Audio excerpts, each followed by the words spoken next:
How do you do, ladies and gentlemen? I'm your host, Truman Bradley. Let me show you something unusual. In our laboratory, you have seen many animal experiments. Perhaps you remember the chimpanzee that could operate a typewriter in a test proving that animal intelligence can surpass anything previously expected of it.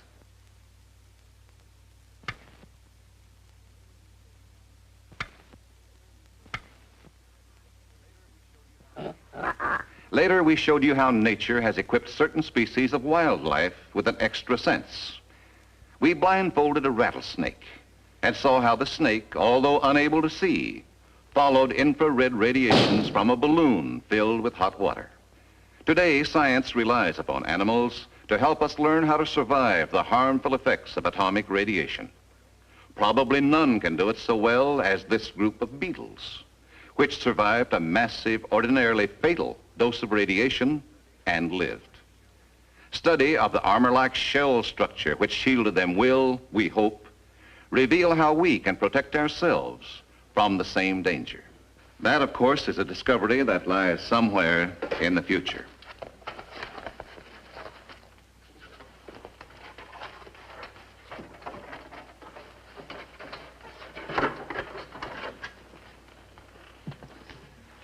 This dog is a laboratory worker in atomic research. He looks pretty healthy, doesn't he? Yet he has been exposed regularly to large doses of radiation in an experiment to see how much radiation a living body can safely carry. By shielding the animal spleen from the radiation, by constant care, daily baths and regular blood transfusions, attendance by a staff of veterinarians, feeding from a special kitchen, and certain new drugs, beagles like this one can live a normal lifespan. This type of research is a part of our story, a story of fiction, but based on actual research now going on.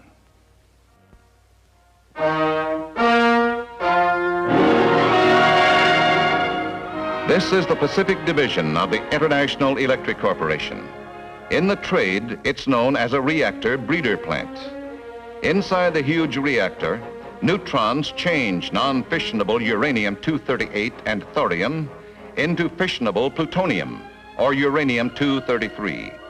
Like most atomic energy research in the United States today, the work at Pacific Division is being done by private industry. Each of these men has behind him years of training in science. Each is expert and fully informed on his particular phase of the operations in Pacific Division of IEC. Each has been proven loyal to the United States. Yet all of them work under the hard, questioning eye of the security staff. But only one man in the entire plant knows and understands everything being done here and is able to synthesize that unique knowledge into a final result.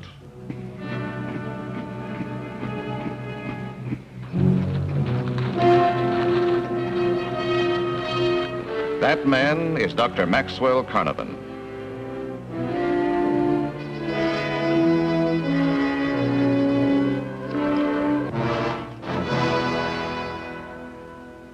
You asked me what I think, and I gave it to you in that report. If you don't want it straight, Mr. Scott, then don't ask me. I suppose you'd simmer down, Frank. You don't have to sugar anything up for me. I'm glad you take plant security so seriously, but I think you're going overboard in this case.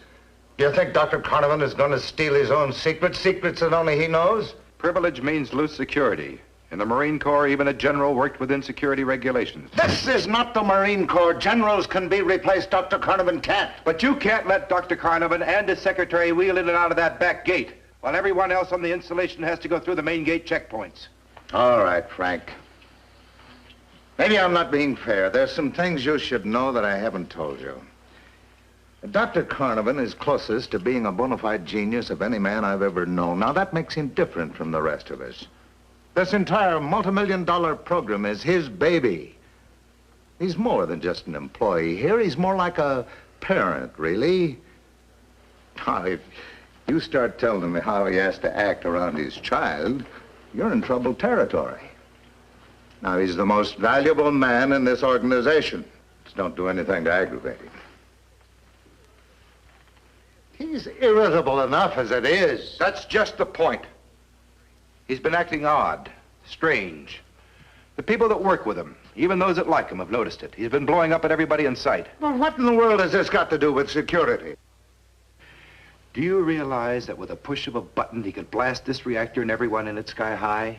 He controls the most powerful force in the history of the world, and suddenly he's almost irrational. Now, to me, this is a dangerous thing. And all of these things, I suppose, are a symptom of what? I don't know. I'm not a doctor. But I've talked to one. I wish you'd talk to him, too. All right, Frank.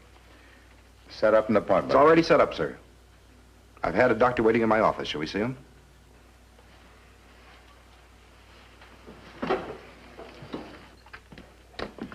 Dr. Selwyn Frake, this is Mr. Ralph Scott, who runs Pacific Division. Dr. Scott.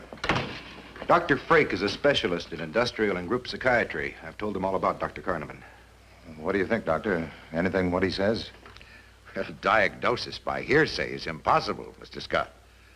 I haven't met Dr. Carnarvon, but if what Mr. Davis says is correct, overwork and a long period of extreme tension can result in a very serious breakdown. Have to be very careful about it. If he ever found out about this, why, he'd walk out of here so fast that... He won't find out.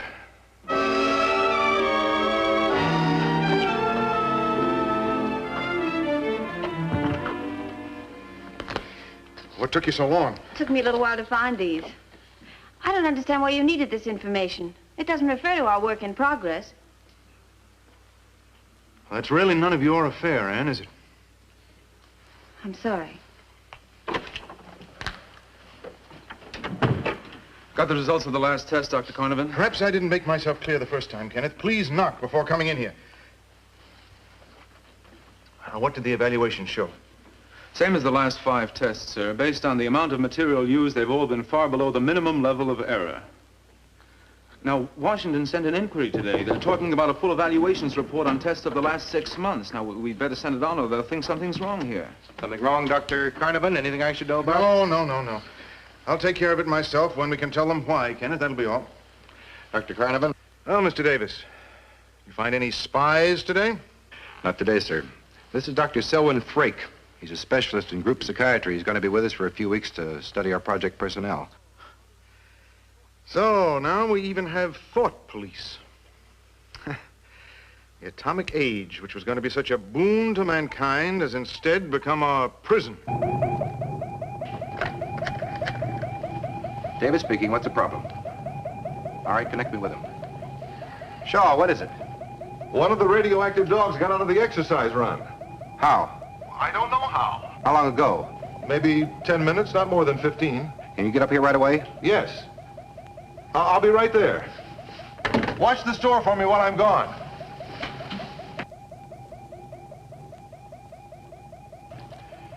Gilbert, turn off that alarm and let everyone get back to work. Notify all personnel that one of the beagles got out of the dog lab. If anyone spots his location, they're to report it to security control. They are not, repeat, not to touch that animal under any circumstances. I got here as soon as I could. Now, just how dangerous is this animal? Well, he's carrying enough radioactivity to be dangerous to touch, about 250 milliroentgens. A danger exists only if contact is prolonged over a period of time. Frank, get that dog back here. The whole plant's in an uproar. We'll have the animal back here shortly. We're turning out an extra shift of security men. This dog's radioactivity will pick up on a scintillometer, right? You'll be able to pick up his trace. Good. Gilbert, On that new shift, equip as many men as you can with scintillometers. The lab tech says the dog's trace will register. Right. Work a square search away from the plant area. All right, Mr. Davis, I don't think all this is necessary. Scintillometers, all this confusion and excitement. Why make things worse? Yeah, he's right, Frank. Isn't there some other way? None that I know of. The dog's dangerous. He's got to be found. But perhaps without the scintillometers.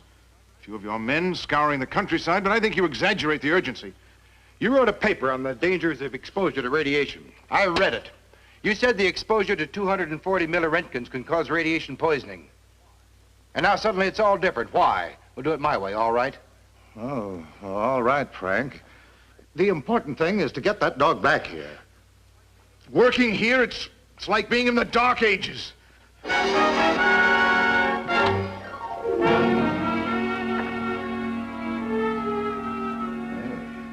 He is changed.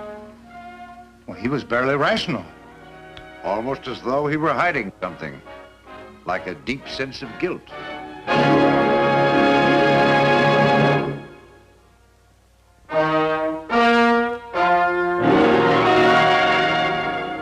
While a well-organized search explored through the area, the radioactive pup eagerly discovered a world he had never known. Far behind him, the security men methodically probed the ground for a trace of radioactivity. The guards were certain to find pup. The question was, when?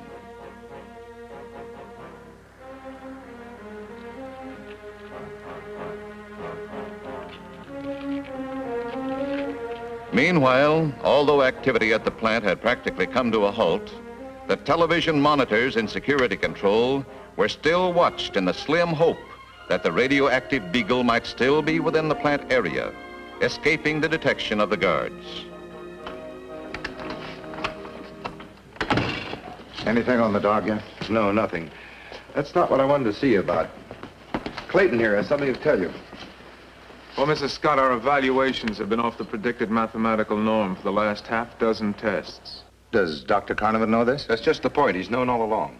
Well, you see, Washington called for a full evaluation report, but for some reason, Dr. Carnovan didn't want to send it on yet. Now, judging from what went into the tests and what the results showed, there's the mathematical equivalent of about 4 pounds of fissionable material missing. 4 pounds? That's enough to blow up an entire city.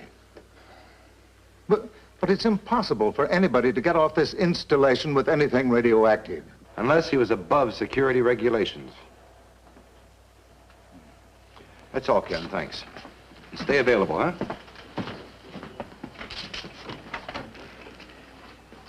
Come in, Miss Page. Sit down, please.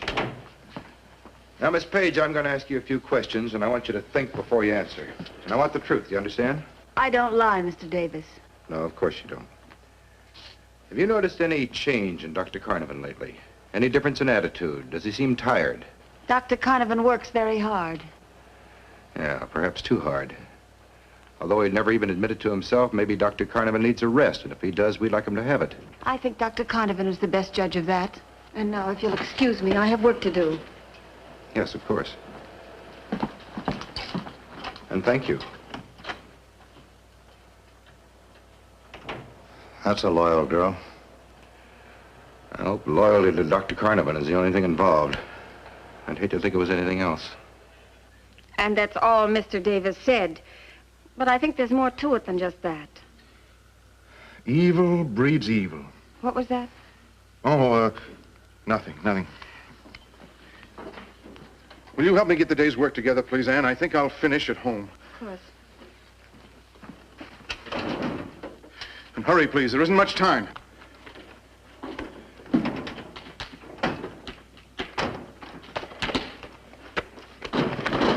Leave things alone, can't you?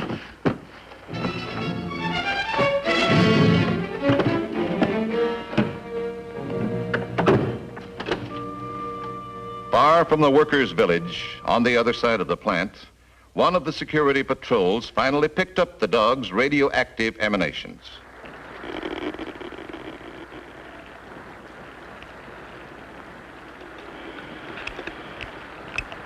Security Control, this is Bishop calling.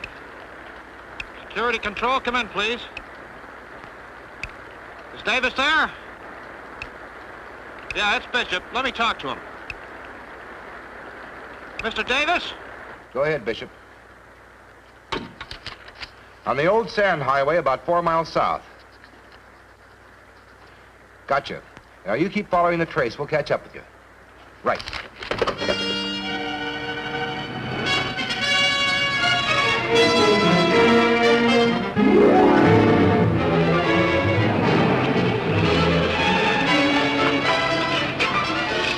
There's a road to Dr. Carnivan's house. I wonder if the dog's there. Shouldn't be far. The trace is getting stronger. Hop in.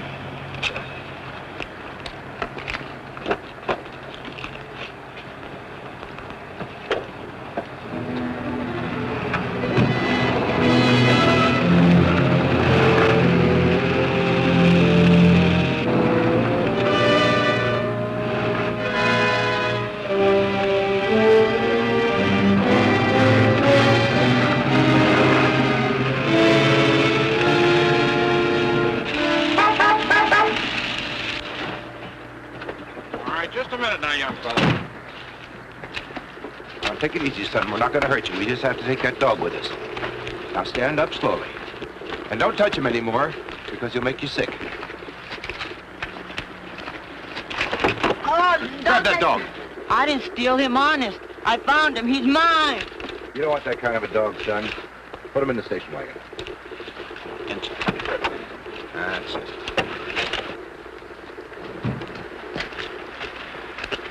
Get the kid to the hospital in town for observation.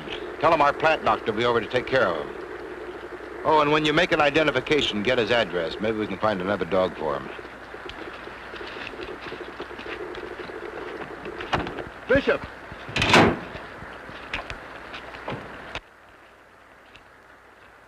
Is that Dr. Carnivan's house? Yeah, I guess he must like it lonely up there. Nice job getting a dog.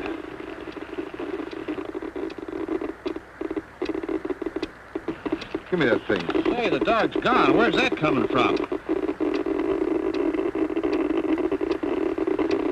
Let's go back, Bishop.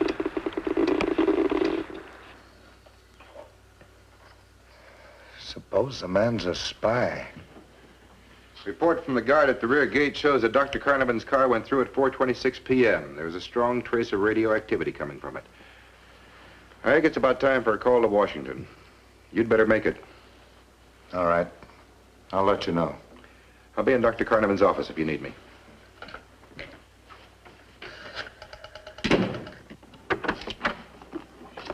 Mr. Davis, I know Dr. Carnivan wouldn't want you in his office.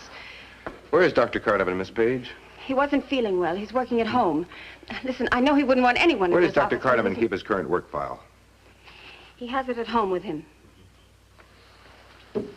What's in here? I don't know. Would you open it up, please? I don't have the combination. Only Dr. Carnivan has that. Just a minute. That desk is private. Why are you persecuting Dr. Carnivan? Why do you insist on hounding a man who's given more to this country, to the world, than you and I ever would in 100 lifetimes? Nobody's persecuting Dr. Carnivan, Miss Page. Stop that! I've seen you eyeing him like some strange animal out of a zoo. He knows it, too. And you sick that psychiatrist on him. You seem determined to drive him away from here. If you do, you're going to be very sorry.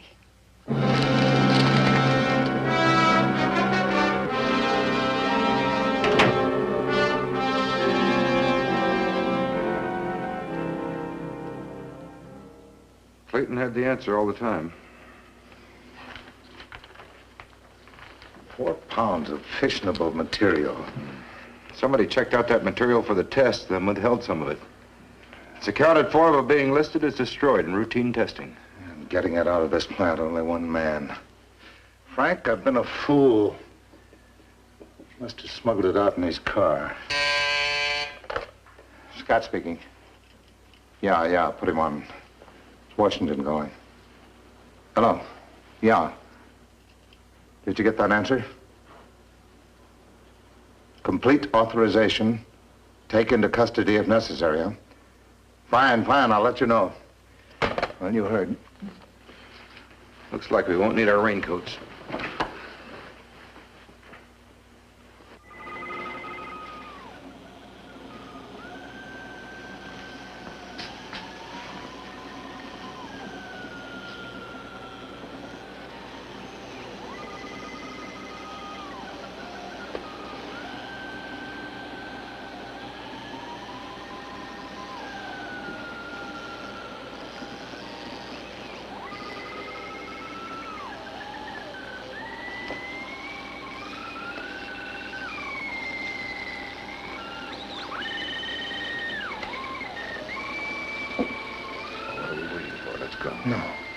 I don't know what he's doing. Surprise might be dangerous. No. Oh, Max Carnivan for years. I don't think that'll be necessary.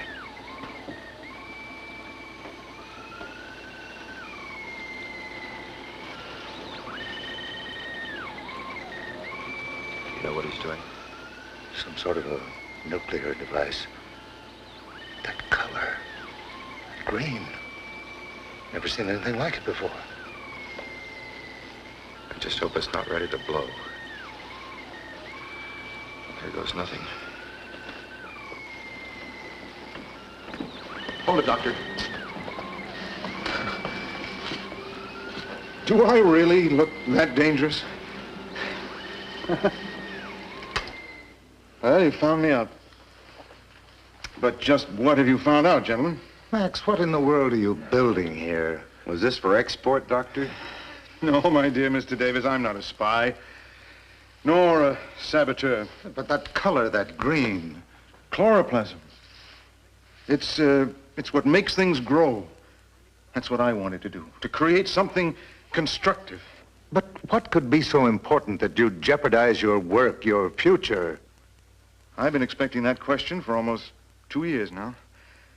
And yet I'm not sure that I can answer it. Suppose you give us a try. Well, it's a terrible thing to realize that you've spent a lifetime creating death. I know. Of course, I also know we were forced by our enemies to protect ourselves with destructive devices. Nevertheless, I've felt guilty for years. So I found a compromise for my conscience. I decided that whatever time and effort I had to put in developing weapons, I would spend equal time and knowledge here, working on something constructive. But this something, what is it? I call it my benevolent bomb. I've combined green chloroplasm, the stuff which is the very essence of our plant life, with plutonium to explode over the desert. A fallout of ash consisting entirely of radioactive chloroplasm would mingle with the desert sands and with, a minimum of irrigation. Make the arid land fertile. Don't you see? It would give us something to point to say, look, we use this great force for creation by creating an age of plenty. I guess you realize, Doctor, you've broken the law. Taking materials, working privately on a nuclear device. I have to arrest you. I know. But if you hadn't stopped me, time would. I've exposed myself too often and too long to excessive radiation. I'm afraid I haven't long. Not long enough to finish it. But with proper rest, good care. No, I'm afraid not. There is something you can do for me. All my notes, they're in the safe in my office. Ann will open it for you. I'd hate to lose them. Don't worry about it, Doctor. We'll turn them over to another scientist to work on to finish. No. A board of scientists. One man can't do it. Well, shall we go, gentlemen?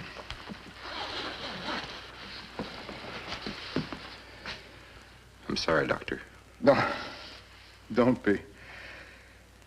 You know, I rather think I'll enjoy the rest.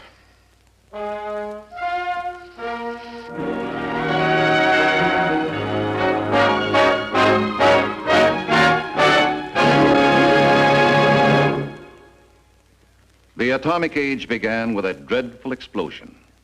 But since the war's end, the atom has been turned to peaceful uses as well.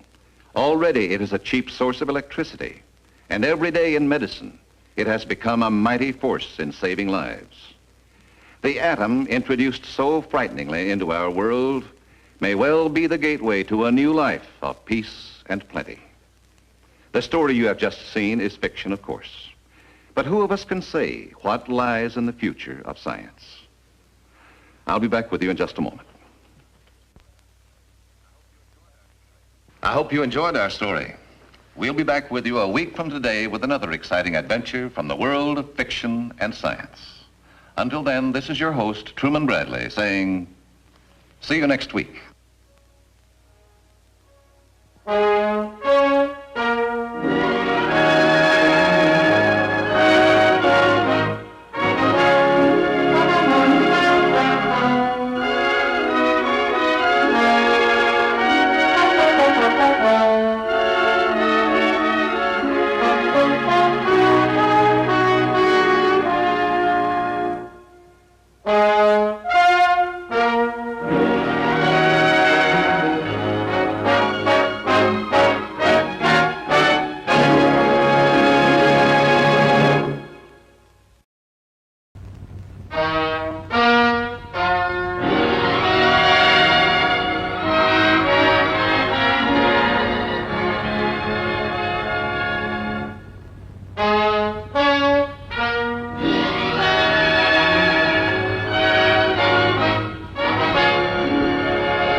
How do you do, ladies and gentlemen? I'm your host, Truman Bradley.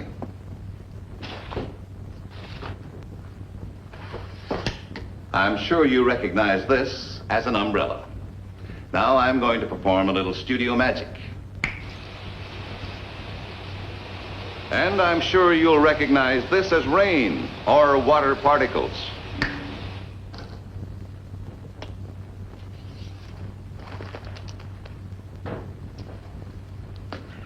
You've all been bombarded with rain at some time or other when it was most unpleasant. But you must agree that this would be a dry, dead planet indeed without it. That's why we have umbrellas. You may not know it, but you're being constantly bombarded with other particles just as real as rain. Mysterious rays from outer space, cosmic rays. With the ordinary senses given us, we are not aware of their continuous presence. But the brain of man has sharpened his senses. Like the drops of rain on my umbrella, this Geiger counter now allows us to hear the impact of this cosmic force as it strikes the supersensitive instrument. And the ingenious device known as a cloud chamber allows us to actually see the trail of these amazing particles.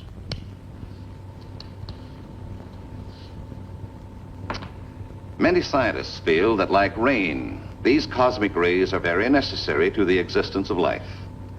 Through them, the inert nitrogen in the air is transformed into radioactive carbon, which is absorbed by all plant life.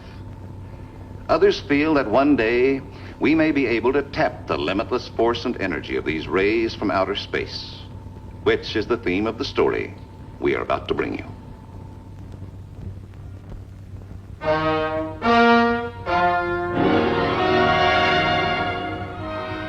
This is Kilbrook, Pennsylvania. It's a quiet night, for this is a quiet town, famous only for the presence of the Institute of Advanced Astrophysics. And this is a boarding house near the Institute. It's owned by a Mrs. Peterson, whose husband was a member of the staff until his death.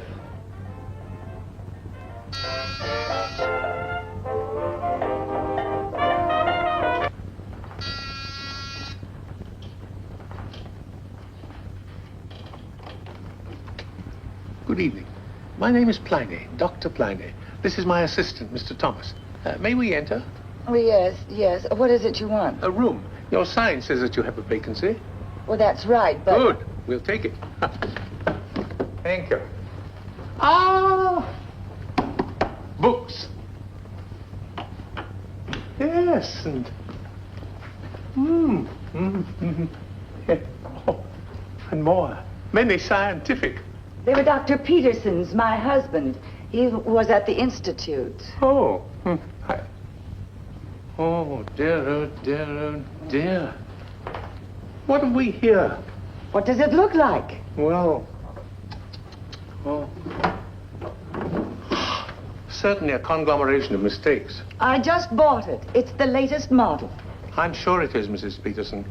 Now then, about the room. $15 a week for two in advance. $15?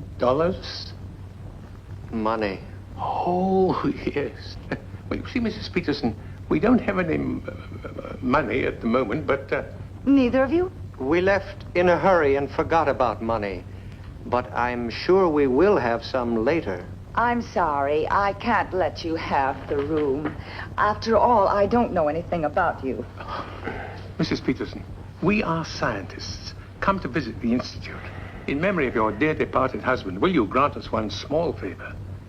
Well, what is it? Merely to allow us to sit here the remainder of the night and study your husband's fine library until they open the doors of the Institute in the morning. Tomorrow we will have some money. I can't burn the lights all night. Oh, don't worry about that. This pocket light will be fine. Well, I guess it will be all right. But no noise. Oh, no, we'll be quiet as a cosmic ray. Yes, thank you. It always did that. Here, I'll help you. Oh, you dropped something. Oh, yes, my comb. Mr. Thomas, would you get it for me, please?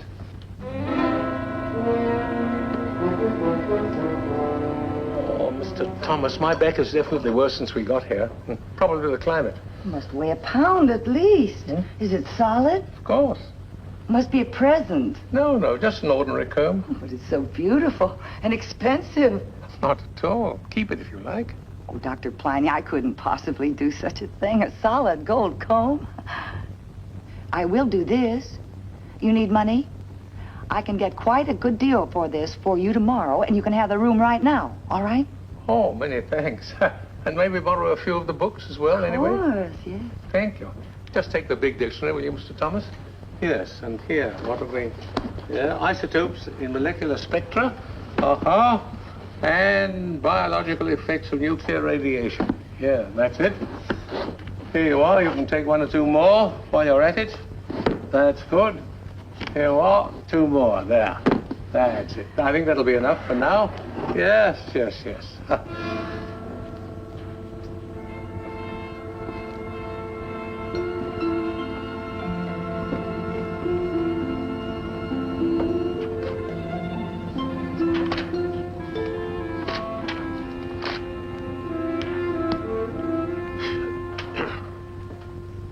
Well, come on, Slowpoke. A young man like you should have finished the books far ahead of me.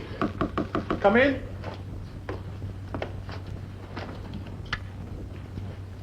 Well, mercy. I thought you'd be on your way to the Institute. It's nearly 9 o'clock. Nice of you to check on us, Mrs. Peterson. Dr. Pliny. Mr. Thomas, you didn't go to bed all night. I bet you're both dead. I never felt better in all my life. I'm starting on a great adventure. Come on, Mr. Thomas, come on.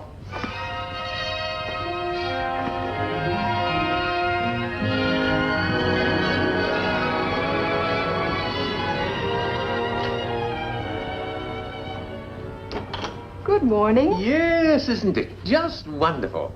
Tell me, is the head of this worthy activity here? Yes, but he's busy at the moment.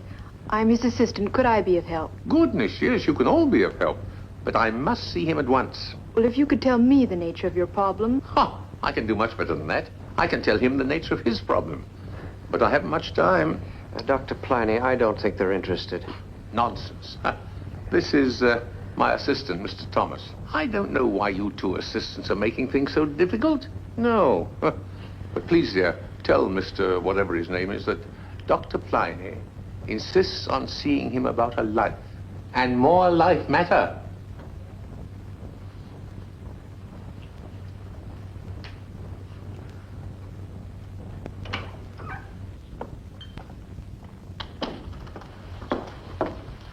There's a strange little man outside who insists that he see you at once. And what he says is a life and more life matter. Now, what's his name? Dr. Pliny. And he has his assistant with him. Dr. Pliny. Well, that's an unusual name. Well, sounds like a nut. With the characters that drift through here with blueprints and atomic rockets, we should hire a psychiatrist as a receptionist. Tell him I'm in the midst of a tremendous experiment and can't be interrupted. Remind him that if he's a true scientist, he'll understand. Good morning, gentlemen. You're in luck. Great luck. My name's Pliny, Dr. Pliny. I'm sorry, but Dr. Brewster is in the middle of a tremendous experiment, and he can't be disturbed. Oh, nonsense. How can it be tremendous with such primitive equipment as this? Primitive? Why, this is the latest. What did I tell you, Doctor? You know what it is?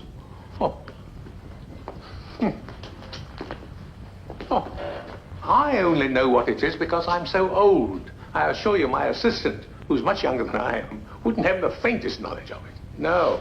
Oh, he may have seen pictures of it in books and old prints. Just what subject did you win your doctorate in, sir? Oh, my doctorate? What does the doctor in front of your name stand for? Oh, that. You see, it's been so many years. Doctor of Electinsics, with top honors. At what university? Well, actually, none. It was an honorary degree bestowed upon me when I retired. Now that I am retired, I'd like to share all the knowledge I have. You've no idea what this can mean to this world. Well, I admire your intentions, Doctor, but do you belong to any scientific societies or fraternities? Are you a member of any faculty? Frankly, no. I've been too busy to bother with such things. But now that my time's my own, well, for a little while at least, I've decided to help all those who are less fortunate in their scientific knowledge than I. If I were you, Doctor, I wouldn't let the squirrels out just yet. Oh, you have pets here? Dr. Pliny, may I suggest that you put what scientific knowledge you have on paper, let me look at it, and possibly we can have it published later. Oh, you don't trust me. So I'm afraid.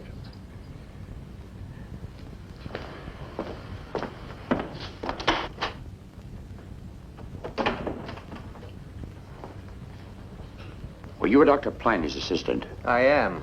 Mr. Thomas, sir. Hey, did you ever notice anything unusual about him? Dr. Pliny is a most unusual man. That's why I seldom leave his side. He's obsessed with helping other people. Too much so for his own good. Yes, I know what you mean. We've had that kind here before. Oh, I'm quite positive you haven't, sir. Well, maybe not quite that kind, but close enough.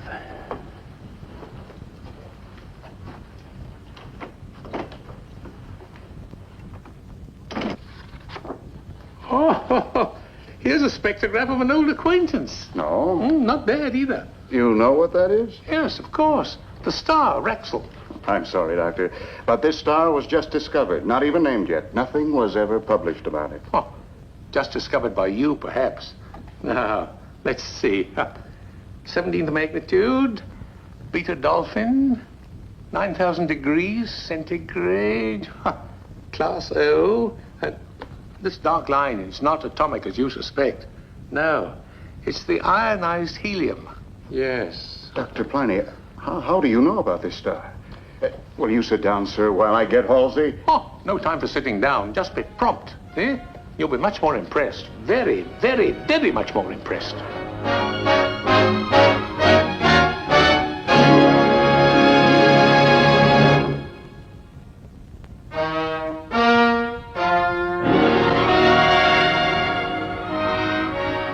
Despite a thorough check, Dr. Pliny remained a man of mystery. No one had ever heard of him, and there wasn't a record on him available at any of the usual sources. One thing was very definitely established. His knowledge of science was fabulous. He was anything but a simple crackpot. Dr. Brewster, I'm surprised at you. Something wrong? Using a quartz prism in your spectroscope. Should be fluorite. Oh, we've ordered one, but there's a shortage. Well, I thought we'd help you out.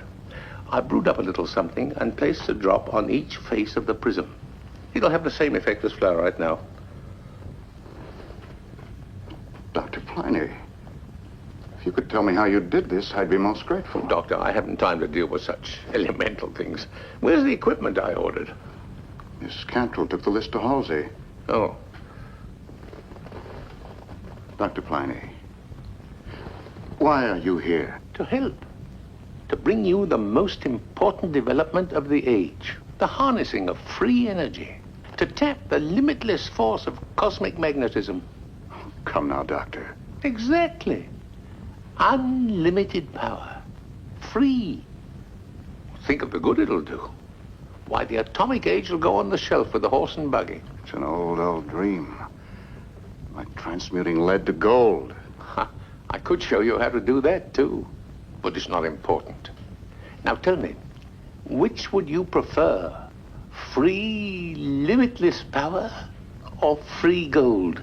Power? No question about that. Oh, there you are, you see? Yeah. Oh, but I must hurry. There are others who must know about this, too. What did you do with the list? Everything's on the way now. It should be up any minute. Good. Mr. Thomas and I are just about ready. Excuse me. Thank you.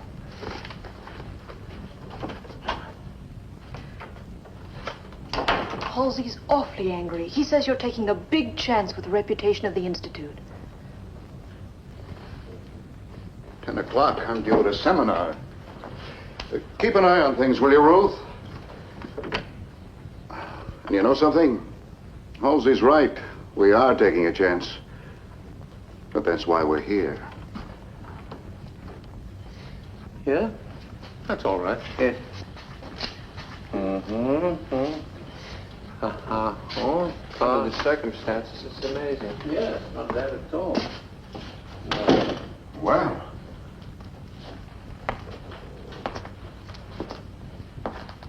Where'd all this come from? Well, if I weren't so old, we'd have really shown you something.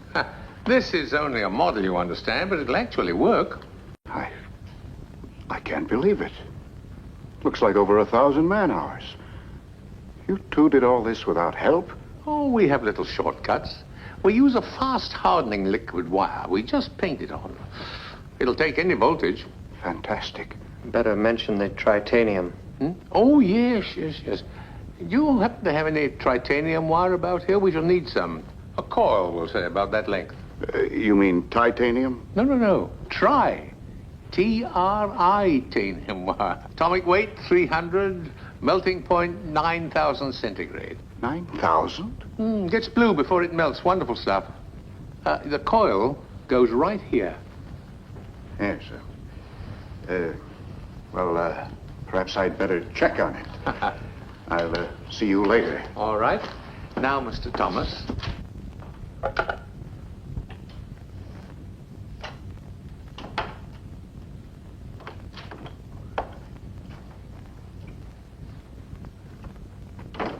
I'm sorry, Dr. Brewster, but I have to do this for the good of the Institute. This is Dr. Miller, a friend of mine and a good psychiatrist. I want him to see Dr. Pliny. I'm sure that you realize what would happen if it got out that you'd turned over your lab to a nut. He's right in there, Doctor. Do you want one of us to go in with you? No, I prefer to see him alone. Now, we'll wait here for you, then.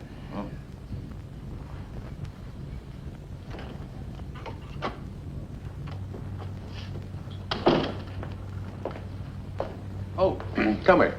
Did you bring the titanium coil? No, I'm afraid not. Oh. Quite an unusual machine you have there. First one in the history of this earth. I'm sure it is. Do you have the patent right to it? Patent? This? Of course not. I'm giving it to the world. It comes from nature and should belong to everyone. Do you realize what that will do, the economic dislocations? Well, of course. That's why we're here. Dr. Pliny, do you ever hear voices? Strange voices? Yes. Right now. Yours. Do you dream much at night? How could I? I never sleep. Oh. Do you alone possess the knowledge of this contraption? At the moment, yes. And please don't refer to the greatest single scientific achievement of all times as a contraption. No, mine's far beyond your puny comprehension. Devised it. And now, whoever you are, please get out of here. At once. Please.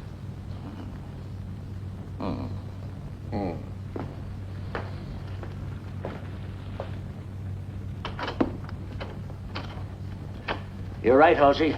Messianic complex. Paranoid. What, is he dangerous? Quite possibly. Do you know exactly what kind of a machine he's building? No.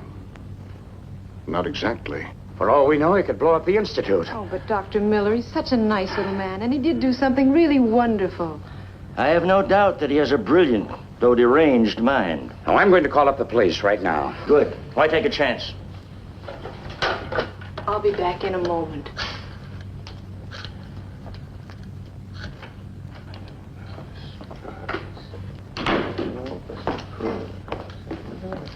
Oh, hello, Ruth. Seen Dr. Brewster? He's getting us some titanium wire. We can't go much further without it. Dr. Pliny, they think you're dangerous. They're sending for the police. What? Oh, ridiculous. They're the dangerous ones. Please, hurry, Doctor. You can use this back way to get out. The police will be here any minute. Well, in that case, we better take our leave. Goodbye, Ruth, and thank you. Goodbye, Dr. Pliny, Mr. Thomas. Bye. I'm really sorry, Doctor, but I told you it would end this way. Oh, the fools, the stupid fools. Or maybe I was the fool.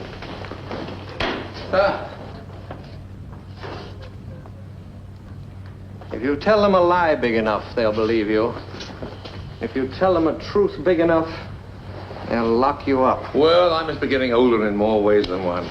Come on, Mr. Thomas. We can't wait about here any longer. Too much to do elsewhere. Hurry. But don't you understand the same thing will happen in the next place? Well, we got to give it a try anyway. No chance to dilly. Come on.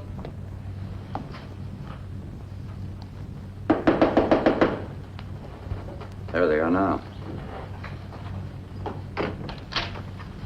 Where are they? Where are those two swindlers? Which two swindlers, Mrs. Peterson? That Dr. Pliny and his assistant. I should have known better. They didn't even have any luggage. You know about Dr. Pliny? Know him? He gave me this comb. Said it was solid gold. I took it down to the Acme jewelry store and they just laughed at me. They said they'd never seen such a thing in their life. Did Dr. Pliny actually tell you this was gold? Well, he said it was solid, but I guess he didn't say solid what. It looked like gold to me, so I just figured it was. How much do they owe you, Mrs. Peterson? Well, $3. But I am a poor widow. Here. Will this make it square? Yes, certainly will. Thank you, Doctor. Goodbye. Good day.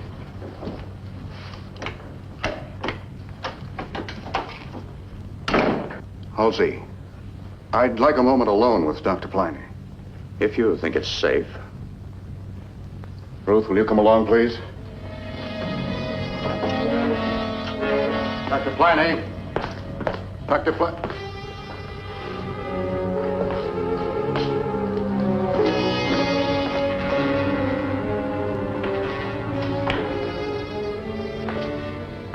So they've gone. Then you warned them. I'm sorry, Doctor, but I didn't think it fair. Ruth, call the retort room. Have them fire up the big furnace, 9,000 degrees. You mean the big furnace? Yes. Anything as heavy as this must have an atomic weight of 300. Do you mean Dr. Pliny's tritanium? I'm going to test it now. Hurry.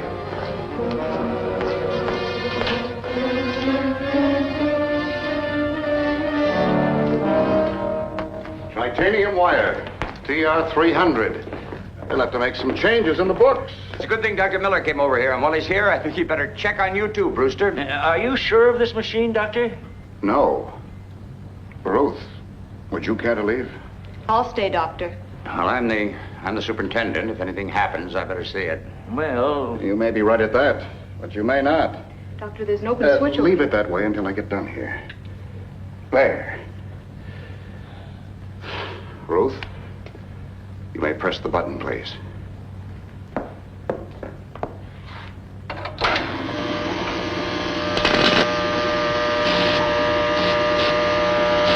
You are now witnessing energy drawn from the eternal cosmic forces.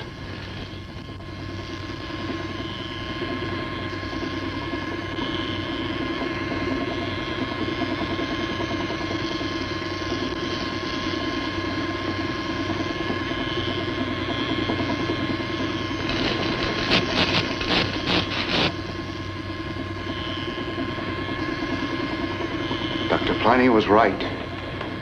We've just seen the end of the atomic age. Poor man, do you suppose we could find him? We'll try, Ruth. But I don't think so. He has too much to do. Royal Scientific Academy of London. Dr. Richardson. But Dr. Pliny, I tell you it's no use. Nonsense, Mr. Thomas. You're a born pessimist. Good morning, good morning. Good morning. Yes, isn't it? Just wonderful. Is the head of this worthy activity here? Oh, he's quite busy at the moment. Any message? Yes, one of the greatest importance. I'll tell him myself. It's no use. Nor rain, nor hail, nor you, nor outer space can stop Dr. Pliny.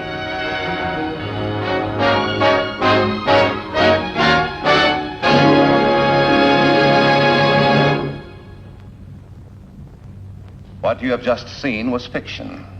But who knows, perhaps other, more advanced civilizations do exist, and one day will give to us the tremendous secret of tapping cosmic power. At that time, the atomic age will be, as Dr. Pliny said, on the shelf with the horse and buggy. I hope you enjoyed our story. We'll be back with you a week from today with another exciting adventure from the world of fiction and science. Until then, this is your host, Truman Bradley, saying See you next week.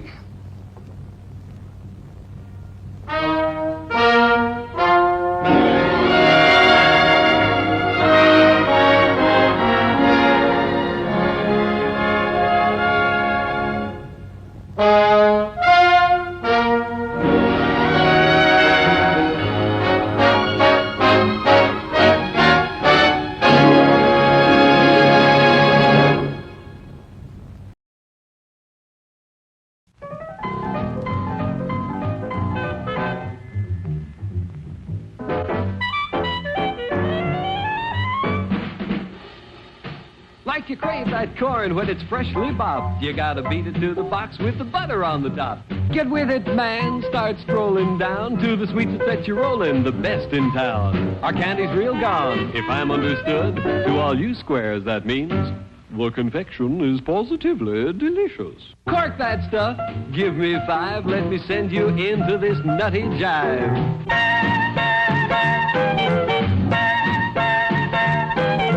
Go, man, go. It ain't very far. Shake it on down to this cool snack bar. Come on, Jill. Give us a treat. A friendly pepper-upper with a tasty beat. Drink Dr. Pepper, Dr. Pepper, 'cause it never lets you down. Frosty, man, frosty. If you're still watching television on a small screen set, you're missing a lot. Here, for example, is a close-up on a 10-inch set. See how much smaller it is than my head? Now I'd like to show you the same close-up on a 21-inch set. There. Just look at the difference. She's as big as I am now. You can have big screen close-ups just like that. Close-ups as large as life with RCA Victor's great new 21-inch model, the Master 21, at the lowest 21-inch price in RCA Victor history, as little as $199.95. Visit your RCA Victor dealer soon. See television's greatest value, the Master 21, big screen 21-inch quality TV for $199.95. And remember, every year more people buy RCA Victor than any other television.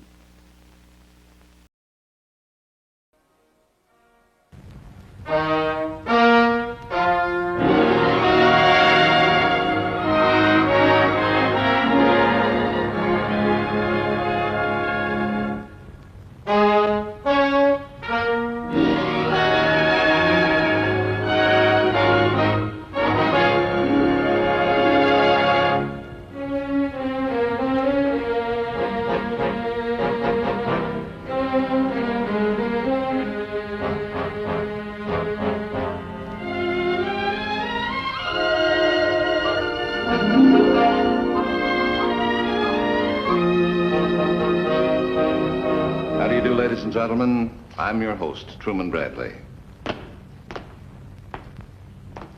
No, this is not a man from Mars. He is merely a man who hopes someday to go to Mars.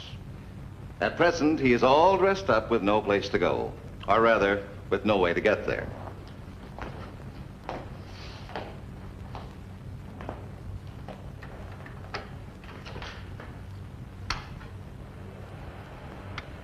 This is Mars, as photographed through one of our largest telescopes. Will man someday succeed in reaching Mars? And if so, what will he find? Let's ask an astronomer who has actually observed Mars to tell us about our neighboring planet. This is Dr. Robert Richardson of Mount Wilson and Palomar Observatories. How do you do, Doctor? How do you do? Won't you be seated, please? Thanks. He has written many articles on astronomy and is the author of this recent book, Exploring Mars. Tell me, Doctor, how far is Mars from the Earth?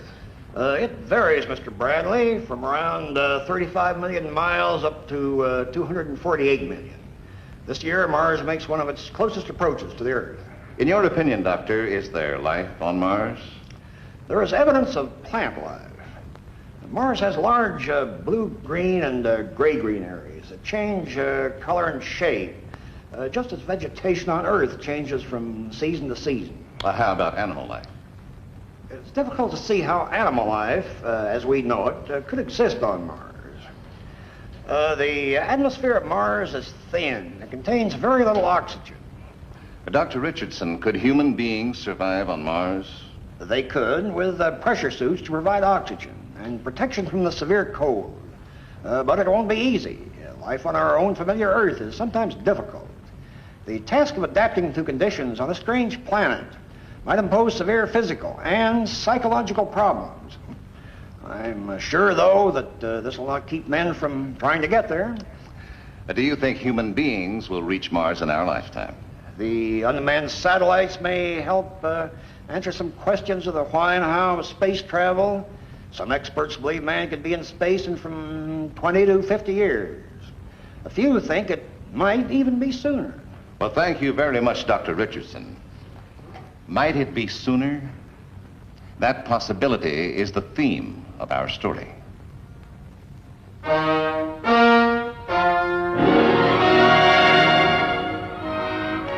Here is civilized man at play. He is cheerfully paying money for the privilege of being dropped, wrenched, whirled, and flung about at breathtaking speeds. And here is civilized man at work. The machinery is similar to that of the amusement park. The forces created are of the same type, but much more powerful. This is a human centrifuge, one of the tools of aviation medicine. The man in this machine revolves with 10 Gs, meaning that his 200-pound body weighs now 2,000 pounds. Its purpose, to determine how the human brain and body react to the tremendous accelerations of jet planes. And as in many learning processes, the experience is often painful. Well, how are you feeling? Feel fine. I'll be out of here the first thing in the morning. Whirling around in that centrifuge. After all, you're not exactly a youngster, you know. I know, but very few youngsters have the medical background for that particular experiment. Oh, it's a fine use for a medical background. Riding rocket sleds at Murex, spinning in a centrifuge. Am I engaged to a doctor or a stuntman? Take it easy, Janice. It's all over. My resignation. I'm handing it in the first thing in the morning. Oh, Arnold, do you mean it?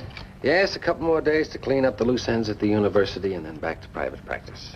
And no more centrifuge. This was my last fling. I had to make some psychological reactions at 10 Gs. Well, I'm only interested in psychological reactions at 1 G.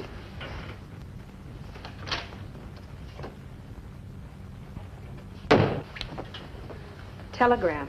The charge nurse thought it might be important. Thank you, Miss Williams. Come here. Oh, come on. You better open it. It may be important. Oh, I can wait. No. Open it. All right, if you insist.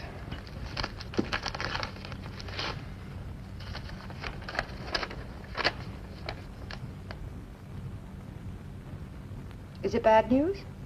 No, but I have to be in Washington Wednesday for a conference. For a conference? On what? I don't know. Maybe I better leave in the morning. It's from Everett Sturgis, Under Secretary of Defense. It's an absolute fact, Dr. Bryan. The technical details have all been worked out.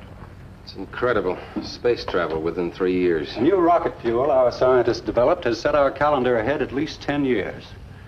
This fuel can send a manned spaceship to Mars and return. That's why we sent for you to head Project 44. You'll be given 1 year to give a definite answer to this question. Can man go into space and survive? That's a tough question to answer, this side of space. Before that year is up, you'll probably be getting useful data from the artificial satellites. And if we find out that man can survive in space, construction will be started immediately on that spaceship. You will select and train a group of scientists for the first expedition.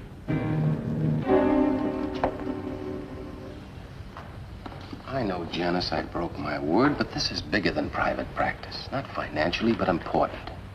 It's always going to be something important. More important than us. But this is important to us. I can't tell you too much about the project itself. For the time being, it's top secret. But I will need your help, Janice. Urgently. Part of the work is in your line, analytical psychology. It'll mean measuring aptitudes, medical, physical, and emotional. Special talents, personalities. See, I will need your help. It does sound interesting. We'll be working together? Yes, this is the break we've been waiting for. You'll be working in your field, and I'll be working in mine. We'll be working together as a team. How about it? You my girl? I'm your girl. Here in the laboratories of a large Western university, brilliant men and women are learning to unlock the mysteries of the Earth. Are any of them capable of exploring the secrets of another world? Electronic card sorting machines sift the scholastic records of hundreds of science majors and postgraduate students. Specialists in geology, geophysics, mineralogy, medicine, biology, botany, and meteorology. Rugged physical tests eliminate all but those with exceptional stamina. Young scientists are subjected to many times the effect of normal gravity, here in the centrifuge, just as they will be if the spaceship hurls itself free of the Earth. Over a period of months, the candidates are narrowed to a few of the most brilliant, healthy, and adaptable. Among them is Ed Garrett, a former Army jet pilot, now a graduate medical student. Like we told the others, Ed, going from here on in is going to be tougher, more confining. So if you feel you're up to your limit now, this is your chance to resign from the project. Look, Doc, all I want to know is one thing. Does this research fund keep on paying for my medical studies? Yes, as long as you remain with the project. Well, then you got yourself a boy because you pay for my education. Body's all yours. Okay, Ed. Would you mind signing this? It's just a routine stating that you're single and no dependents. The signature merely means that if you do get married, you're to be released from the project, and the government is no longer responsible for your medical training. Sure. I'll sign anything for what you're doing for me, Doc. 4 men and 4 women, each a specialist in a field of science, at last learn the basic purposes of Project 44. They listen amazed as Dr. Bryan reveals that it is technically possible to build a spaceship capable of a flight to Mars and return. However, there are certain problems yet to be solved. Can human beings endure the monotony and utter isolation of spaceflight? Can they carry out their scientific work under the conditions that we feel exist on the planet Mars? We'll find this out on our next series of tests. And if you pass those tests, you 8 people will be on that ship when it takes off for the planet Mars. Doc? Hold it, everybody. I'll answer all your questions. But first, I'd like to say that none of you will be drafted or shanghaied. If you pass the tests, you can volunteer. Crane, you have a question. Yes, sir. How long will the trip take? 2.5 years. You will take the ship 8 months to reach Mars and another 8 to return. Well, then we'll be on Mars over a year. A year and 3 months. Planetary positions are most favorable then for the return trip to Earth. What about danger from meteors in space? That, frankly, is an unpredictable hazard. Dr. Fred Whipple of Harvard estimates that on a 6-year voyage, a ship should encounter 1 meteor. I'm almost afraid to ask this, but we women, are we just being included in the tests, or do we get to go to Mars, too? If you pass the tests and you volunteer, you go to Mars. You 4 girls have already proven that in acceleration tests, you are equal to men. Some even better. As a noted rocket expert pointed out, women adjust themselves better to drastic temperature changes. But why was I selected? I'm a divinity student. Because you are a divinity student, and you'll be a minister before takeoff time. You may recall that you all signed a statement saying that you were single and would remain so while with Project 44. However, that restriction does not apply to those couples eligible to make the flight. You mean we can get married before we blast off? Yes. The government would prefer as many husband and wife teams as possible. I'd like to say something, if I have Dr. Bryan's permission. Why, yes, Janet, go ahead. Dr. Bryan seems to have convinced you that it would be glorious and heroic to be the first to go to Mars. Even more exciting, a honeymoon on Mars. Well, I love Dr. Bryan, but I'm not blind to the fact that this project of his is insane, completely insane. You're young, you're intelligent, you have a whole wonderful, useful future ahead of you, right here on Earth. Don't throw your lives away. If you do, you won't be heroes. You'll be fools and lunatics. Janice, please. Let me finish, Arnold. I'm not going to have anything more to do with this idiotic scheme. I won't share the guilt for what's going to happen. You can go if you want to. I won't try to reason with you. But I'm through. Janice, listen. I'm not going to Mars. I'm not permitted to go. I'm sorry to say, but those are my orders.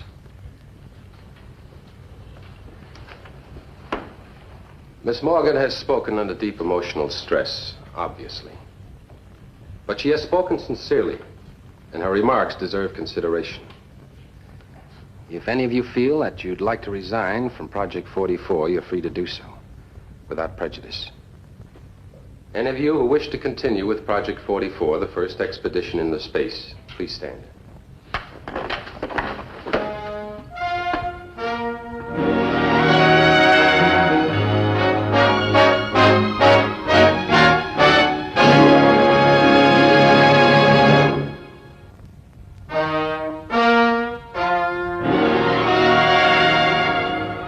Before an actual spaceship is constructed, Dr. Arnold Bryan must determine whether human beings can survive in space, and then convey his findings to the Scientific Research Board. In this laboratory, Dr. Bryan has planned a series of arduous tests that will duplicate as nearly as possible conditions the 8 scientists will find in space. Garrett will take daily physical checks on you. And remember, he's in complete charge. Good luck.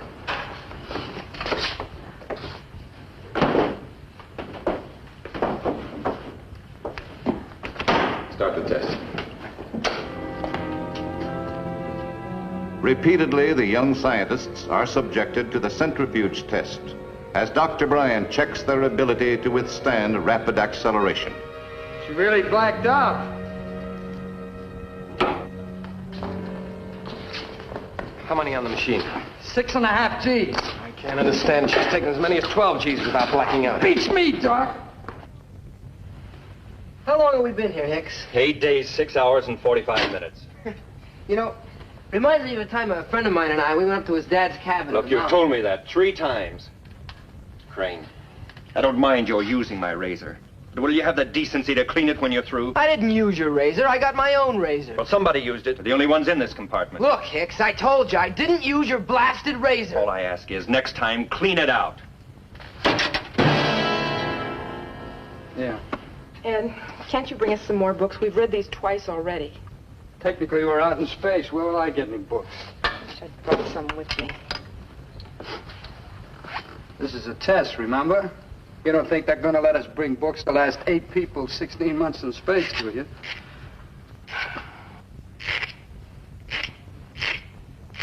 Ed, do you have to do that? Uh-huh. Can't you take it outside? Could I take it outside in space? Suppose the air purifying system broke down. Somebody'd have to fix it. Probably sound something like this. Oh, I just can't stand it. This sound cuts right through me. How easy, Sylvia. Don't you touch me. Come on, Sylvia. You better lie down.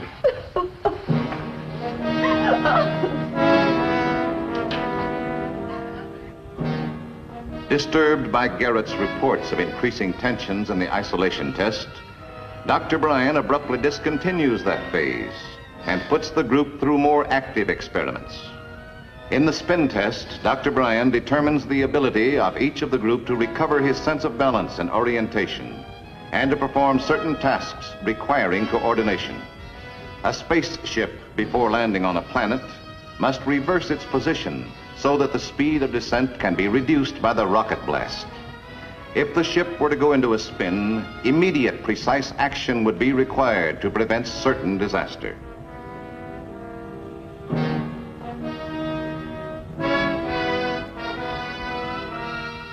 Hicks must perform certain operations in a definite order and within a limited time, simulating the corrective procedures in a spaceship that is out of control.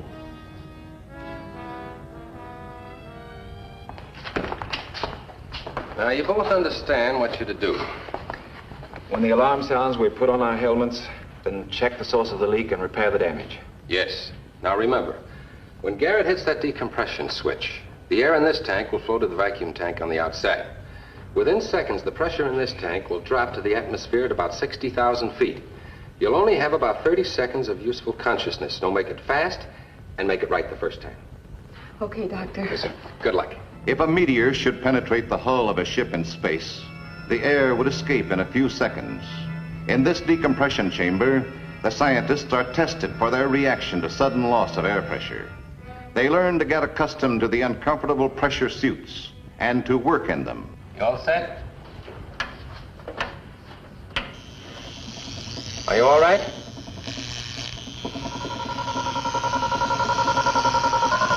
All right, go ahead.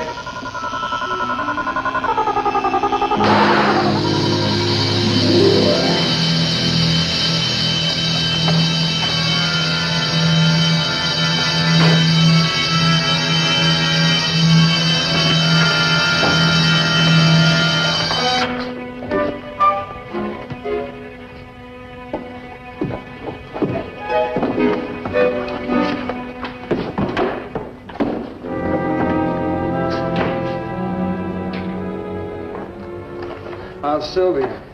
She'll be all right. 3 or 4 weeks in the hospital. She has a collapsed lung. Oh, then she won't be returning to the project, will she? No.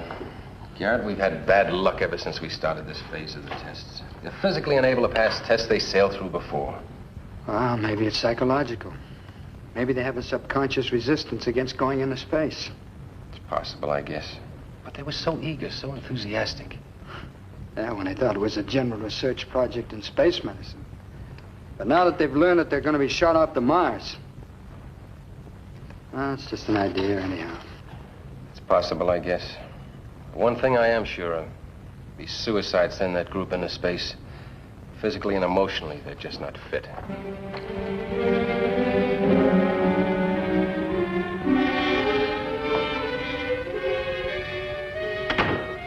Janice. Hello, Arnold. Good to see you. I didn't think you'd even talk to me after my dramatic exit. Oh, forget about that. Sit down and tell me what you've been doing. I came to ask you to take me back, to beg you if necessary. I can't, Janice. Look, Arnold, we started this project together. We can finish it together. There is no project. No project? What happened? Today, we nearly lost one of the girls in the decompression chamber, Sylvia Whiting. Oh, no. Yes, and that's just the beginning. The tests have suddenly begun to fall apart, all the way along the line. I'm afraid I failed. Just about to make out my report to Sturgis that Project 44 is all washed up. But you can't give up. Not after all these months. Well, what else is there to do? I can't keep spending their money and wasting their time. Look, Arnold, you've been stuck before and you fought it out. It's not like you to lose confidence in your own ability. I know how much this project means to you. Don't give it up without a fight. Don't. Thanks, Janice. I needed that.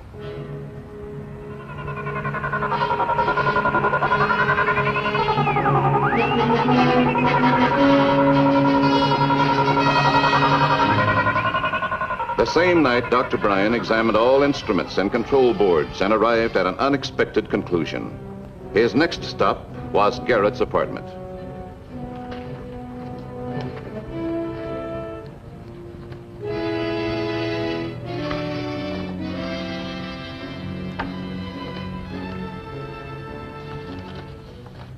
Hi, Doc. You sort of startled me for a minute. The landlady let me in. This is sort of high-handed of you, isn't it, Doc? I suppose it is, but something had to be done. Those tests, they just fell apart too suddenly, and I had to find out why. I had to find out if someone was making them fail. And you must admit you're a logical suspect. You were the major factor in all those tests. Well, why didn't you come to me? Why didn't you ask me? I've already read it. Clears up a lot of things. All right, you found out I was married. Is that a crime? You signed a false statement. You claimed you were single and no dependents, and yet you were married and had a wife and 2 children. Okay, I got married in Germany when I was still in the service. Well, it's not on my Army record. I neglected to tell my CO. Look, it was the only way I could finish my medical studies and still have enough money left to send for my wife and kids.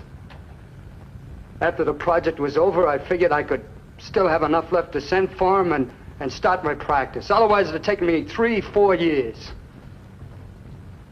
I wouldn't go through a man's personal mail just to check on a little thing like that. But a girl was pretty near killed today in the decompression chamber. Her helmet was tampered with.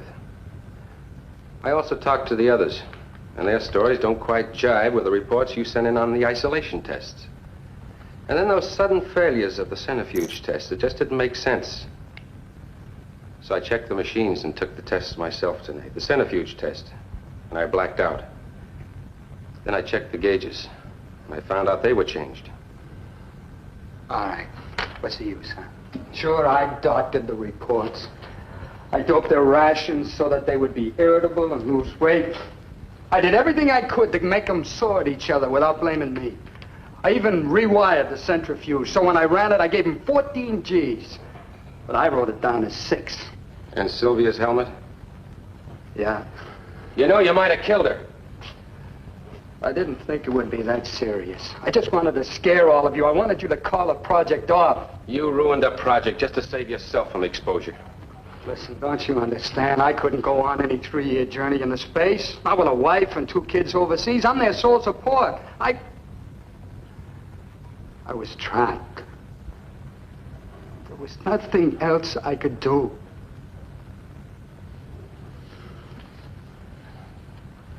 I feel sorry for you, Garrett.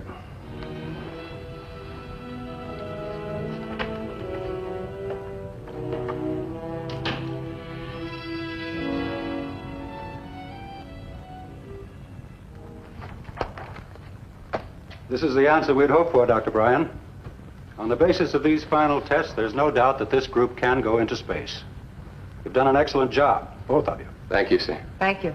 It's amazing that only 2 of the original 8 were disqualified. However, I heartily approve of the replacements. Construction will begin immediately on the spaceship. And with you 2 aboard, I'm confident that the first expedition to Mars will be a success.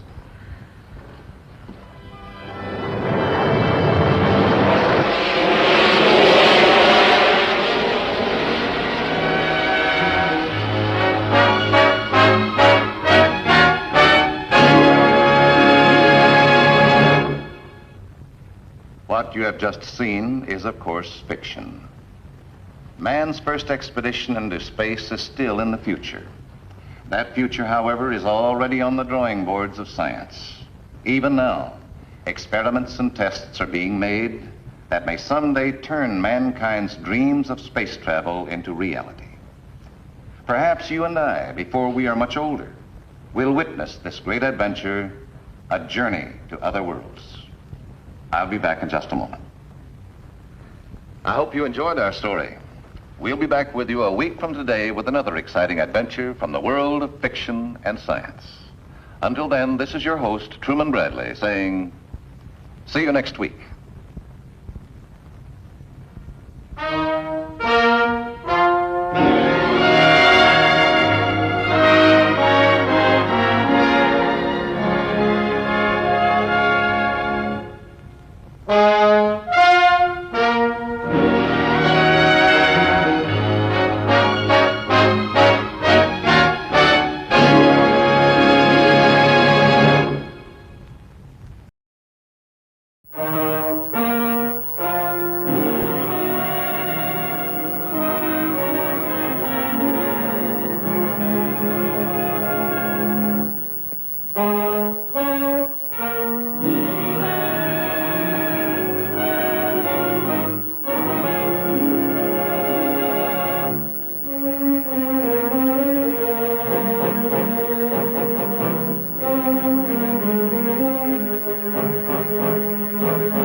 How do you do, ladies and gentlemen? My name is Truman Bradley, but at this moment you cannot see me. Why? Very simple. The camera is not pointed in my direction. There we are. And that's almost the theme of the story we are about to bring you. A tremendously exciting story. I'll tell you now that this story is fiction. It did not happen. But the big question is, could it have happened? Although our story may be hard to believe, there are everyday things all around us that are equally hard to believe. Here is a gun and a bullet. I'm going to shoot that television tube.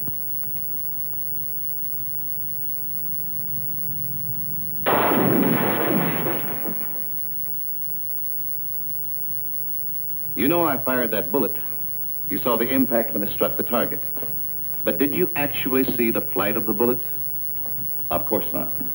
But because our senses do not perceive certain things, does not mean they do not exist. Now let me show you a film of a similar experiment photographed by a high-speed camera developed by Eastman Kodak Company. This camera did see the bullet in flight.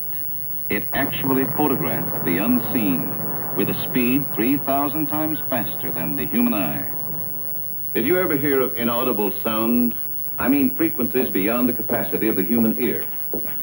Above a certain point, 20,000 cycles to be precise, the human ear cannot pick up any noise. But the sound is here in this room, strong enough to produce sufficient heat to melt the paint off the wall.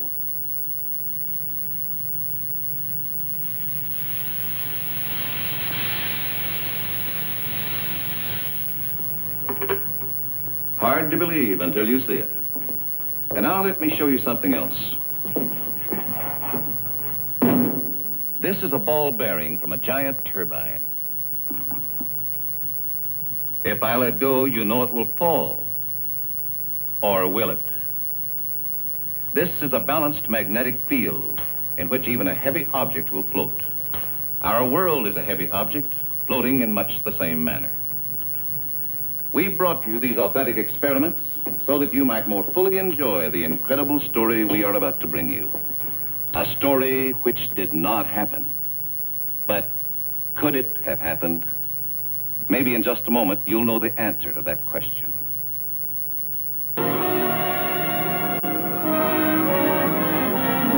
Our story begins somewhere in the California desert, a flight test center where new methods are developed, new devices are evaluated, and new planes are tested. This plane is the FA-962, code name XF. The X stands for experimental, the F for fighter. The mission, to test for the first time a revolutionary and secret fuel which, if successful, will enable that pilot and that plane to fly faster than even the most advanced engineering thought has ever dreamed possible. This is the nerve center of Operation Prime 4. Every phase of the flight will be observed, monitored, computed in this control room. Dr. James Everett is in charge of research. General Troy represents the Defense Department. And here is the key man of the entire operation, the test pilot of the XF. Name, Fred Gunderman, Major, United States Air Force. The engineers have tested and adjusted their instruments. There is no unusual tenseness or excitement here. To all of these people, it began as just another test flight.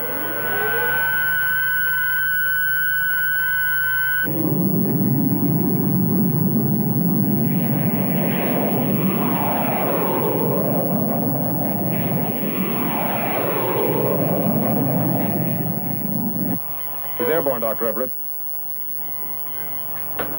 Take over, please. Accept to control. I'm taking her up to altitude. She responds well. Controls are firm. Angle of climb, 45 degrees. Fuel consumption. 10 gallons a minute. Increasing angle of climb to 60 degrees. Still firm, 30,000 feet. Airspeed, 520. Roger, Fred, over. Beginning pushover.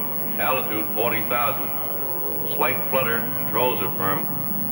Switching to Prime 4. After 5 years of work, I've still got my fingers crossed. Now we'll find out what our special propellant can really do. Controls firm at 640. Beginning initial run.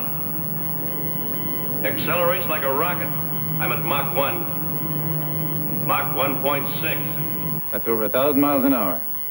Mach 1.8. How do you feel? Felt a little dizzy for a minute. Head's clear now. Unless there's something wrong with the Mach meter, I'm at Mach 2.01. What? Let me have a reading. Fred, your instrument is correct. You're going over 1,500 miles per hour. He's going at twice the speed of sound. Mach 2.2. Barrel rolling her left. Acrobatic at that speed must feel pretty good to him. Giving her full throttle. You mean she isn't open yet? That's enough, Fred. You're liable to run into too much heat. The outer air temperature is... What in the name of... What is it, Fred? Fred, what is it? Are you reading my speed? 1,650 miles per hour. Do you know anything that flies faster? The speed of light. You're piloting the fastest aircraft. You're dead wrong. There's an aircraft to starboard in parallel flight. It's pacing me. What? What's he talking about? Where is it?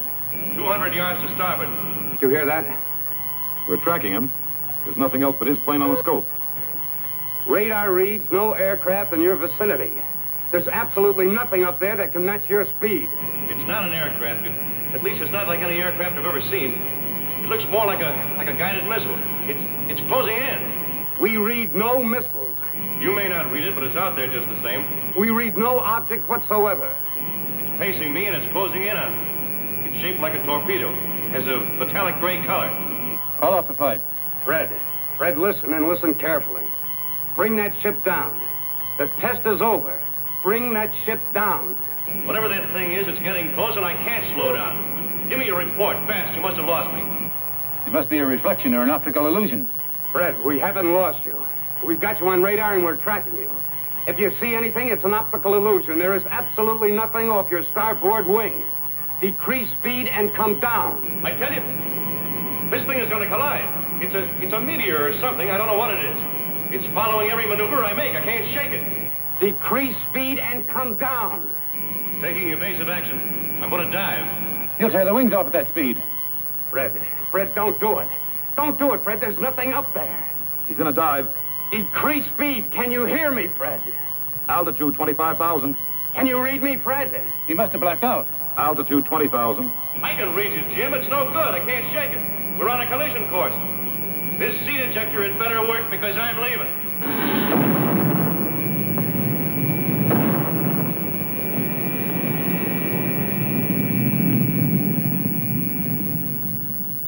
Pinpoint the area where he's coming down.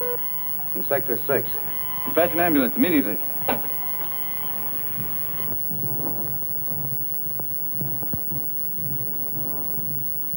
Fred Gunderman parachuted to safety. He was found suffering only minor shock and was taken to the base hospital for observation. Colonel R.J. Barton, top specialist in aviation medicine, was called in by General Troy. How do you feel, Fred? All right. Pretty good, sir. But it's very important we get certain facts from you while they're still fresh in your mind. Go right ahead. After you pushed your ship over the sound barrier, Major, did you experience a slight sensation of double vision? Double vision? No, my vision was normal at all times. Have any nausea at any time? Well, there was no nausea. I felt perfectly normal. Any other physical symptoms? Anything that might be connected with involuntary panic? Gentlemen, let's get one thing straight. I saw another aircraft flying right off my wing. When it set a collision course, I bailed out. Now, those are the facts. Why can't you accept them as such? For a number of reasons, Fred. First, because there's nothing else that flies that fast. Nothing else, sir? Aren't you overlooking something that can't be mentioned? A word that everybody is afraid of? I'm not afraid to say it. A flying saucer? But at extreme altitudes and extreme speeds, sometimes the mind plays tricks. Yes, I know that. But if this wasn't a flying saucer that I saw, it came right out of the same stable. Then you describe it, Major. Vividly. It was long, probably twice the length of my ship. Cylindrical in shape, metallic in color. Are you certain it was a solid object? Absolutely, sir. You say a solid object paced your ship.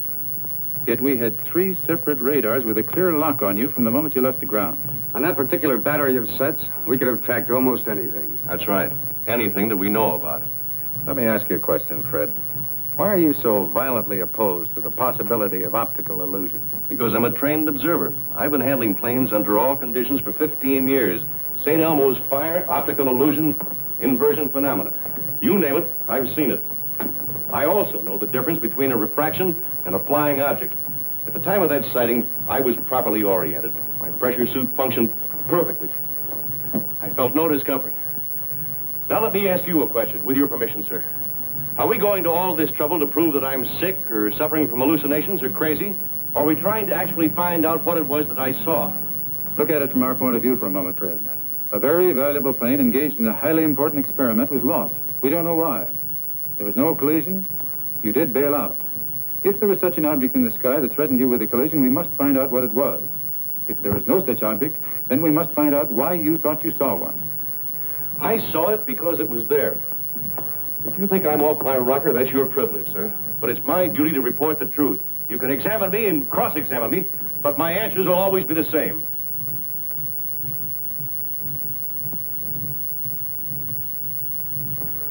Have a good rest, Fred.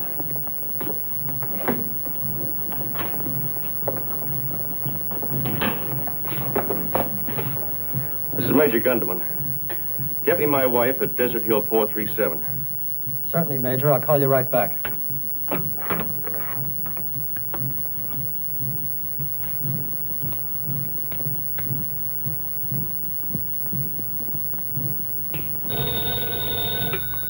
Helen? No, Major. This is security section, Captain Ferguson. But I was calling my wife. I'm sorry, Major. No outside calls are permitted.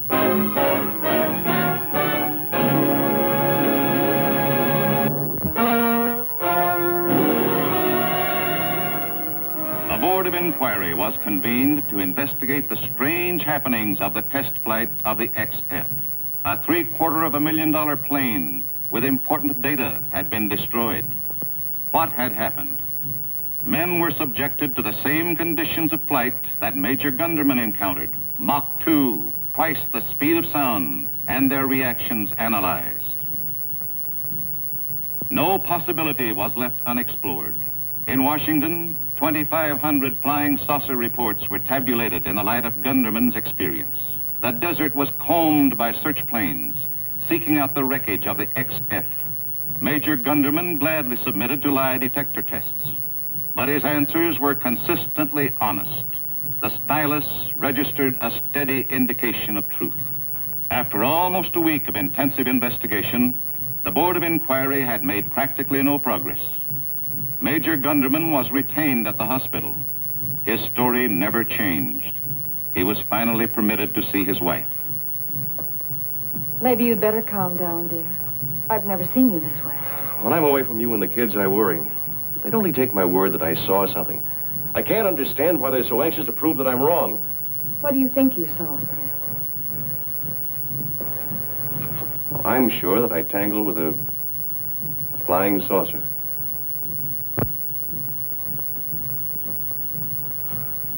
It's even hard for you to believe, isn't it?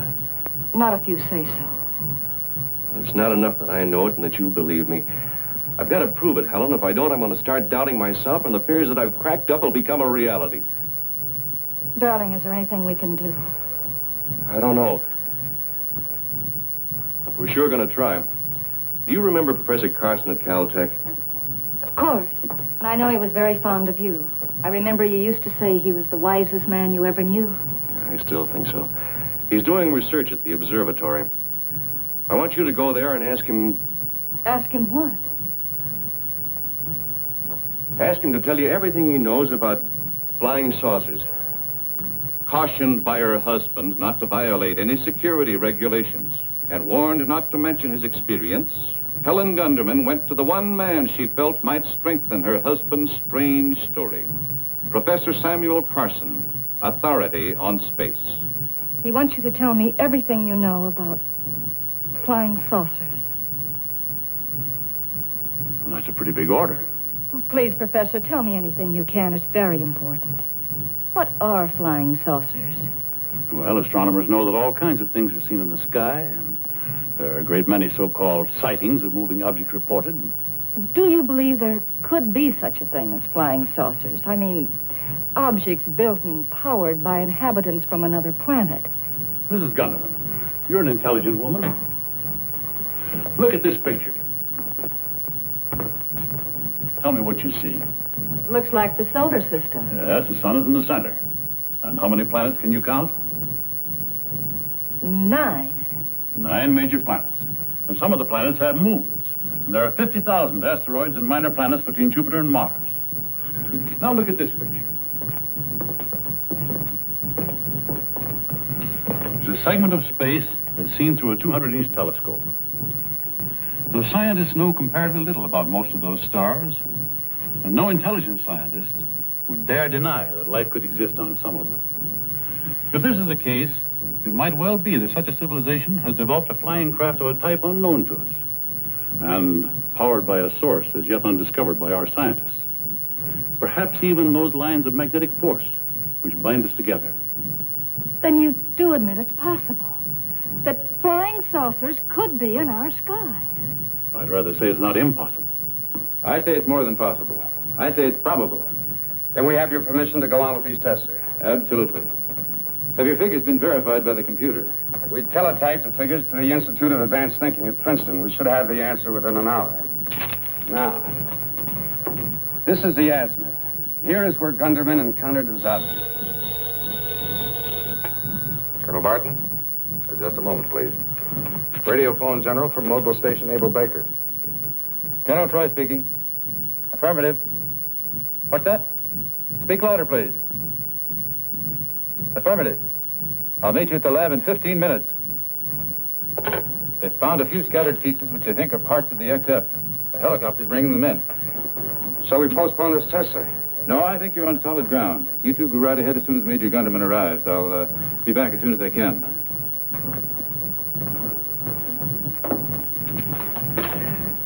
Now, with any luck, and the cameras in that plane aren't completely demolished, we'll have even more conclusive proof. Dr. Barton, Major and Mrs. Gunderman are here. Mrs. Gunderman. Send him in. Hello, Mrs. Gunderman. Hello, Colonel. Gentlemen, I brought my wife along because I had her carry on a little private investigation. Oh. Well, she didn't violate any security restrictions. Her questions were based on generalities, never even mentioning my specific sighting. Fine. Won't you sit down, Mrs. Gunderman? Thank you.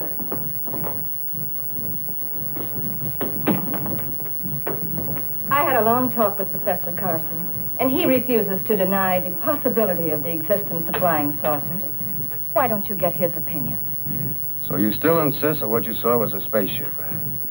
Is there any other explanation? What type of power would propel such a craft? Magnetic. A ship could travel along the lines of magnetic force. But if such a ship came close to a plane, wouldn't it magnetize its instruments? Well, I don't know. I never thought about it like that. Were your instruments magnetized? At that point, things were happening so fast that I don't know. Fred, we have examined every possible solution. We have the greatest respect for Professor Carson and his theory of magnetic force. However, we feel that the answer to this lies in a different realm. Are you familiar with the principles of weightlessness, Fred? Well, I suppose so, generally speaking. Fred, now this chart is a reproduction of your flight pattern. Your speed, your altitude, and your course. This intersection indicates at what point you would hit an area of weightlessness. I think I follow you, but what does it prove? We've computed these figures very carefully, Fred. This point of intersection is the exact point where you first reported a long gray metallic cylinder that was matching the flight of your airship. Now remember that while I show you something else.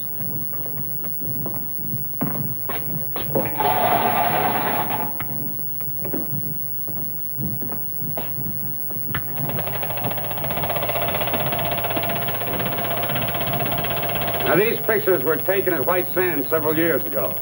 You recognize the type rocket? It looks like an Araby. What do you estimate its speed at? About 3,000? No, not nearly that. It was traveling about 2 Machs. Speed of the XF. Now, watch this. What are those animals in the rocket capsule? White mice? Why are they floating like that? Well, they seem to be weightless. Why? I suppose the thrust of the rocket nullified gravity. That's exactly our theory. Keep watching.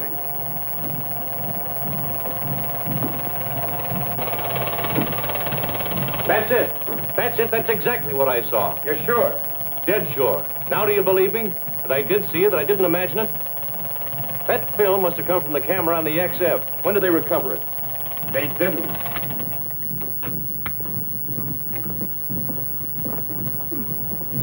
Would you come here a moment, Major, please?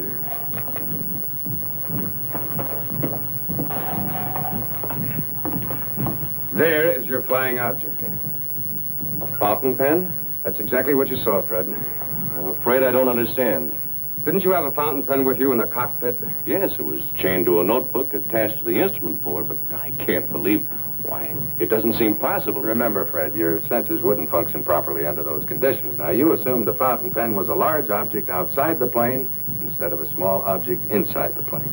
Your own fountain pen, weightless and floating right in front of you. But it just doesn't seem possible. It's not only possible, it actually happened. And you almost killed yourself. And I destroyed a $700,000 ship. But you did save your life. And the knowledge we received, we never would have had. Perhaps the information is worth the price. File closed. And now I think we've kept you two here quite long enough. I'm sure your kids are waiting for you. They'll be happy to see their dad. Thanks for everything. You've been very patient with us. Goodbye. Goodbye. Sorry, I guess the next time I won't be quite so positive. Fred, be seeing you. Well, you combine a good medical man and a fair to middling scientist, you can lick almost any problem. Oh, I don't know about any problem. But one thing's for sure. We proved Fred Gunderman did not see a spaceship. Gentlemen, I'm sorry to disagree with you, but the only thing you've proven is that Fred Gunderman did not see a fountain pen. Here's a report from Princeton. According to the calculations of AMEVAC, the plane XF at no time entered the area of weightlessness. But Gunderman identified his pen, sir. But a magnetized pen would not float around in a highly magnetized airplane. It would attach itself immediately to the iron-bearing portions of the cockpit. Magnetized? But who said it was magnetized? Gentlemen, here's a piece of metal from the cockpit of the XF.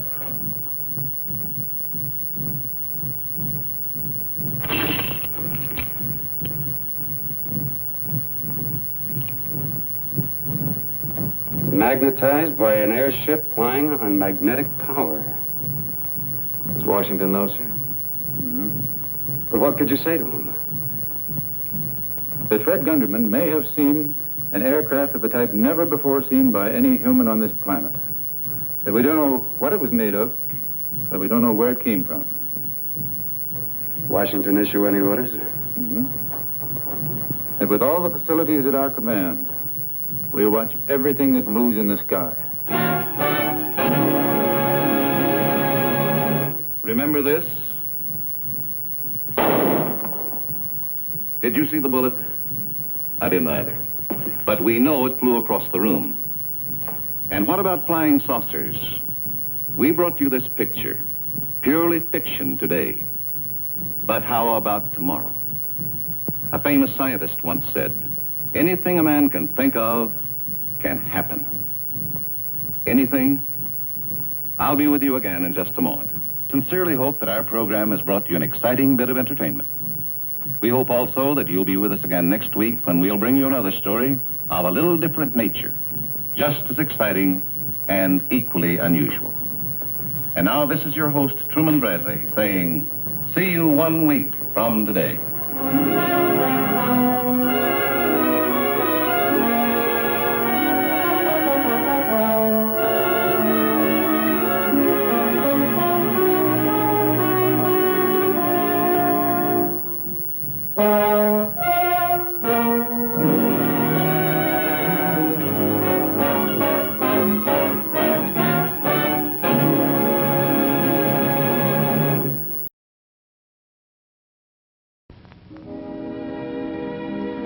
And now, folks, it's time to say goodnight. We sincerely appreciate your patronage and hope we've succeeded in bringing you an enjoyable evening of entertainment. Please drive home carefully and come back again soon. Good night.